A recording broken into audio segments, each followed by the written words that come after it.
కూడా కొనుక్కొని వేసుకోలేమా? మరి మొన్న నా తమ్ముడు చెప్పాడు, నేను కూడా వేసుకుంటాను, నా వెనకాల కూడా అమ్మాయిలు వస్తారంటే వేసుకుంటే వస్తారేమో, తమ్ముడు కూడా చెప్పాడు. కానీ ఇదంతా ఫేక్. దేవుణ్ణి నమ్మేవాళ్ళు వేరుంటారు. మీరు మిగతా అఘోరుల్ని మీరు చూసే ఉంటారు కదా వాళ్ళు ఎలా ఉంటారు.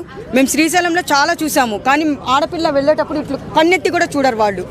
అలాంటిది ఆడపిల్లల్ని ట్రాప్ చేస్తున్నాడు కదా. అంతే. ఇప్పుడు వాళ్ళు ఎంత నిష్ఠుగా పూజలు చేసే వాళ్ళకు కూడా ఇలాంటి వాడి వల్ల చెడ్డ పేరు వస్తుంది. కానీ ఇప్పటికైనా తెలుసుకొని ఈ అమ్మాయికి బుద్ధి రావాలి, వాడిని అరెస్ట్ చేయాలి. అంటే బిగ్ బాస్ లో కూడా వస్తున్నారంట. ఎందుకు రానిస్తారు? బిగ్ బాస్ లోకి ఎందుకు రానిస్తారు? నాగార్జున గారు ఇంత మనం అంతా సపోర్ట్ చేసి మాట్లాడుతున్నాం కాబట్టి నాగార్జున గారు రానివ్వరు. ఒకవేళ లేదు ఆయన బాలకృష్ణ గారు చూసినా కానీ ఆయన కూడా రాజకీయంలో చూస్తున్నారు కాబట్టి రానివ్వరు. ఆయన బిగ్ బాస్ లో మాత్రం ఛాన్స్ ఇచ్చారంటే బిగ్ బాస్ మొత్తం ఆడపిల్లలందరినీ వశం చేసుకుంటాడు వాడు. చెప్తున్నా కదా, ఉంటారు కానీ అఘోరి లాగా అంత చండాలము ఈ ప్రపంచంలో మనం చూడలేదు. ఇప్పుడే మేము చూస్తున్నాము. ఇప్పుడు ఆ బిగ్ బాస్ లోకి సపోజ్ రానిచ్చారంటే ఆ బిగ్ బాస్ లో ఇంకా అందమైన పిల్లలు ఉంటారు. ఇంకా ఏం మందు పెట్టుకొని వస్తాడో అక్కడ వంటలు చేస్తారు, తింటారు. అందరినీ బయటకు వచ్చేలోపు అందరినీ వశం చేసుకుంటాడు వాడు. అందుకే బిగ్ బాస్ హౌస్ లోకి ఛాన్స్ ఇవ్వకూడదు అని చెప్తున్నాను నేను. హిందూ సంఘాలు కానీ చర్యలు ఏమైనా తీసుకోవాలి. తీసుకుంటారు కాదు, తీసుకోవాలి. ఎందుకంటే ఫస్ట్ ఇది చాలా వరకు పోతుంది నాకు తెలిసి. కానీ అమ్మాయి రోడ్డు మీద పడక ముందే ఒక అమ్మాయిని కాపాడే బాధ్యత అందరిది ఉంది.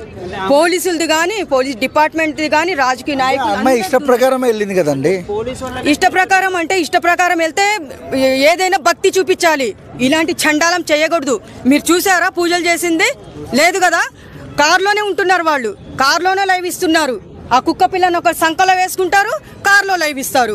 ఎక్కడన్నా బయట నిలబడి ఎక్కడన్నా పెళ్లిది ఒకటే రివీల్ చేశారు, అదొక్కటే చూసాం మనము. అది కూడా జనాలు చూడడానికి నమ్మకము 2 సార్లు చేసుకున్నారు. కాదా మేడం, మీ ముందరికి వచ్చి వాళ్ళు నిలబడితే ఏం చేస్తారు మీరు? ఎవరిని? అఘోరి వాళ్ళిద్దరు వచ్చి మీ ముందు నిలబడితే మీరు ఏమంటారు?